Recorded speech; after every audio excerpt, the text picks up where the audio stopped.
Hey, you made it. Yeah.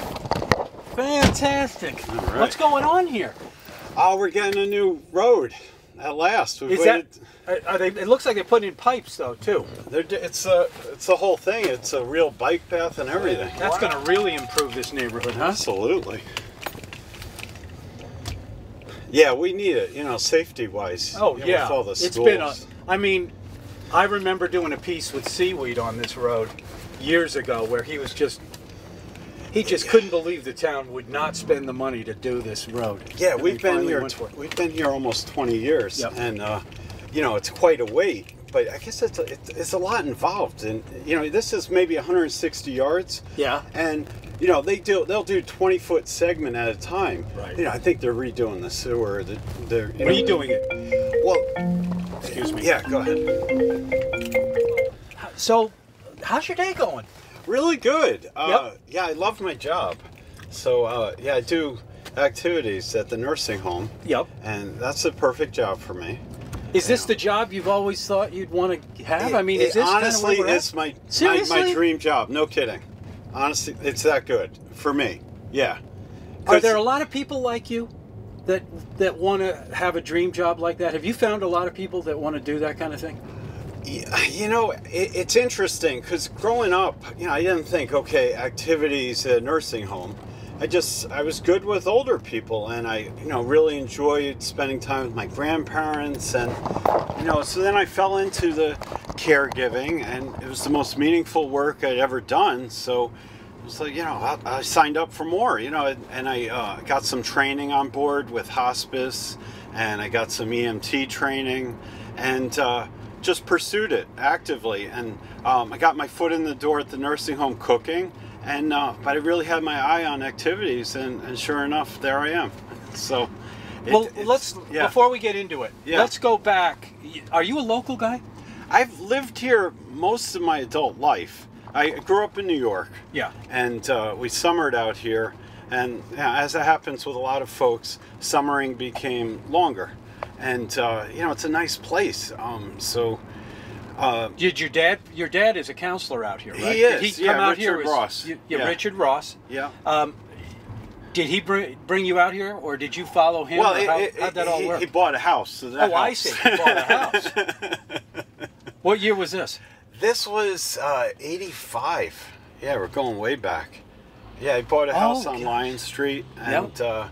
you know, that ended up getting sold. But you know, it gives you a foothold, and you know, you get, you know, it became home after a while. Yeah. You know, just this last weekend, I was back in New York for a family wedding, and I met my first cousin. I hadn't seen him in 15 years, so I met his kids for the first time. Oh my You know, gosh. and it's you know, that's the downside. Like you know, you lose touch being out here. But Well, since '85 to today, Yeah. I know those days too, because that's when I got here around then. Yeah. It's changed so much, though. Oh, Remember, it yeah. was such a sleepy little town, and well, a nobody even- hardware store downtown, Right, all right, that sort right. of thing.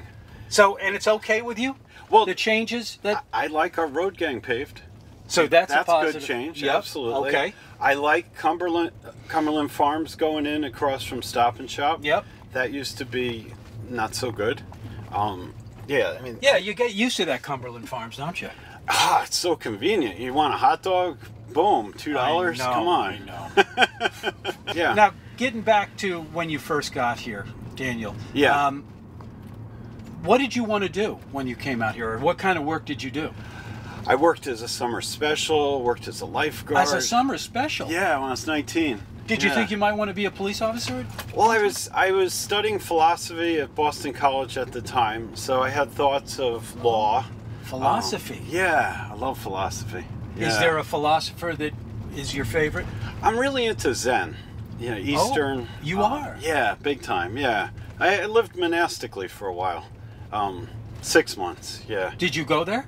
I you go to went. Japan? I went to California. I went to Are where Zen came into this country. I went there. Okay. Northern California, Suzuki Roshi, Alan Watts. That all started in Northern California. Oh, it did So, right there. yeah, yeah. So, Tassajara. Did you ever think that you'd want to become like a monk? A Zen? It's very appealing, to be entirely honest with you. There's a certain freedom in not having choices. So, you know, monastic living, the bell rings at 4:20 in the morning. You get up, you sit for a couple hours, do some chants. So a lot of quiet time, and it was a wonderful experience. Do you still do that? Not as much as I'd like to. I need to. What's missing for me is sangha. Having people you sit with regularly. When you live in a monastic setting, it's very supportive. You just go with the tide.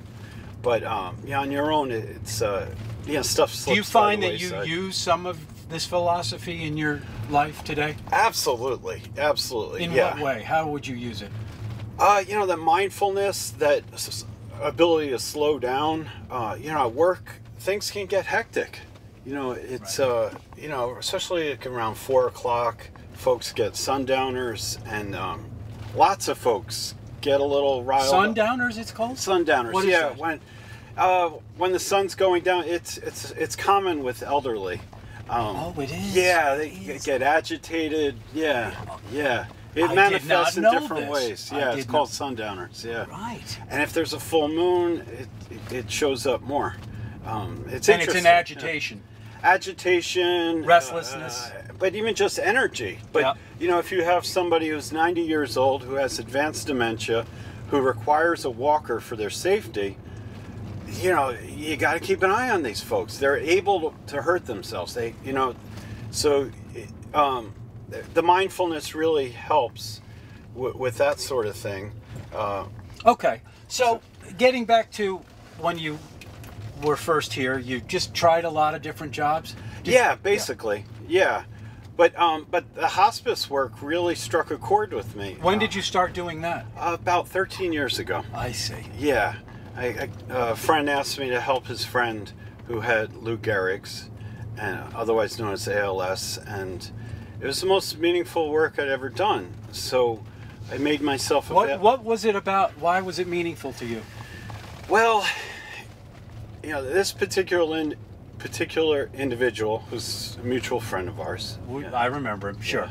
Yeah. So there was an instant connection. Within 20 minutes, we're sharing poetry we wrote, and so it was easy. He had a definite Buddhist inclination, so I was able to, he wanted sutras read to him as he was dying, and we were able to accommodate that.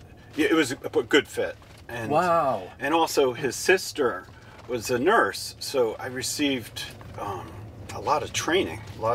I was there 65 hours a week. Had you ever done? I'd never done anything like that. Had at you all. ever been around someone who was dying before? My grandma. Your grandma. Yeah. But I was you a kid. I wasn't Right. I wasn't responsible. Right. Yeah. So what did this? Okay, keep going. It was wonderful. It was pretty intense too. But there's a beauty in hospice work. There's an appreciation for life. There's appreciation for what you have, what you're able to do. When you're taking care of a man who can't scratch his forehead, after that shift, I'd go on the beach running. It's like, I'm alive. Wow. It wasn't depressing at all, really. Right. The sadness came when I wasn't able to do anything, after he'd passed. But as long as I could do something, it felt very, very meaningful. And What happened after that? What happened for you? Did you?